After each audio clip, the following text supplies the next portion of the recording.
Hey, Morgan SLV here. Hey, thanks for joining in. Let's go over gold and silver real quick before I get to what I want to talk to you today. Today it's July 8th, 2010. Gold is at, silver's at $17.98, drop of 13 cents.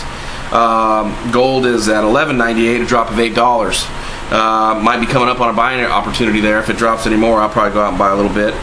But other than that, let's get to some of the things that I want to talk to you today about. One of the things I want to talk to you today about is they're talking about the FDIC on a couple of videos that I've been watching lately, and they're talking about the fact that they're running out of money to insure our life savings. And the only way that could possibly happen is malinvestments. Kind of like I got a really good buddy who's a retired drug enforcement officer, and he was telling me about his PERS account, how they invested in real estate. And what just happened with the real estate market, right?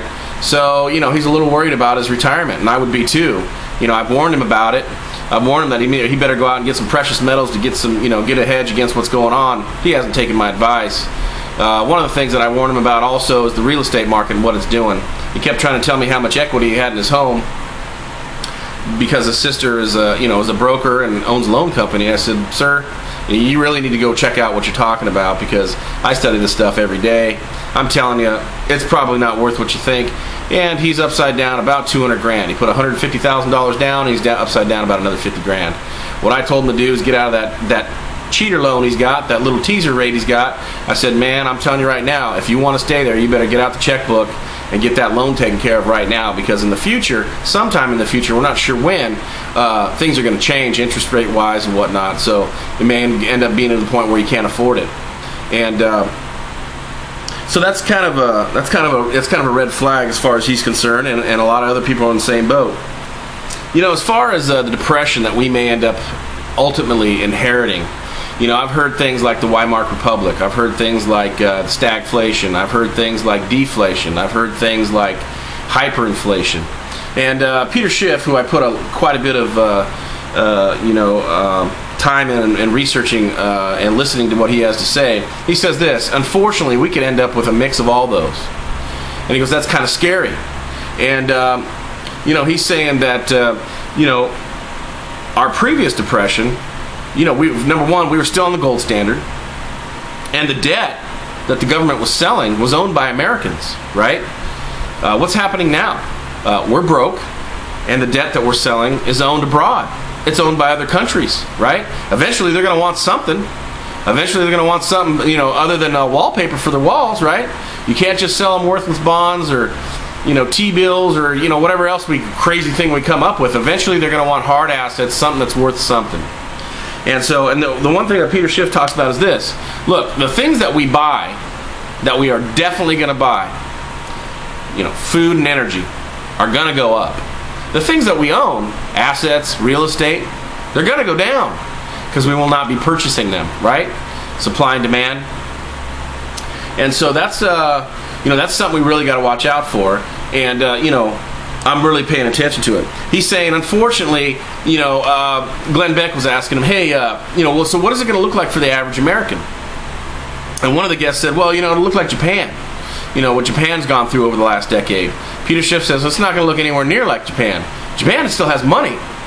They're talking about their government was out there on street corners handing out cash to get people to spend it, and they just won't. They're savers. And then, that's kind of I remember I used to brag about how much those people saved. I think it was on average, it was in the 20% average, 25%. And but here in America, we're broke. Everybody's leveraged to their flipping eyeballs, and wanting more, right? Drink a little bit more of that Kool-Aid, get a little bit more soused on that Kool-Aid, and go out and keep buying, keep purchasing with money you borrowed, and buy things we can't afford from countries we can't afford to pay back. It's just not really a good scenario. So one of the things he says, he goes, the average American will probably never be able to retire. And I don't know about you, but I want to retire. I don't ever want to stop working, but I want to get to the point where I have passive income that is coming in every month. I plan to do that with cash flowing real estate. Now, will that be in this country? I don't know. That is still left to play out in my game plan. Everybody has their own game plan. That brings me to my next point. I want to do a shout out to anybody out there that thinks I even know a little bit about what I'm talking about and wouldn't mind helping me out. help me out as in this. I plan to make an ebook, and I'm going to call it possibly the top 3 ebook. Top 3 meaning top 3 ways to save and store food. Top 3 ways to hedge against inflation, i.e. savings. Top 3 countries to possibly leave our country for in this economic environment. And so everything will be, it's going to be a very, it's not going to be a real long book. It's not going to be super technical. It's going to be where the rubber meets the road. What would the common sense of, worldwide of my viewers on YouTube, their collective common sense tell them this would be a good place to retire. This is a good way to store food. This is a good way to possibly invest in things now that you can possibly sell later at a higher price. It doesn't have to be gold and silver, like I said. That's just what I've chosen. Those are some of the things that I'm looking for to try to get some help and get my mind wrapped around this next 90 days here when I go ahead and try to launch my first ebook. I'm real excited about it. I know that a lot of the people that comment on my YouTube channel probably a lot smarter than I am, and I'll tell you what, I don't have any pride when it comes to just taking a listen.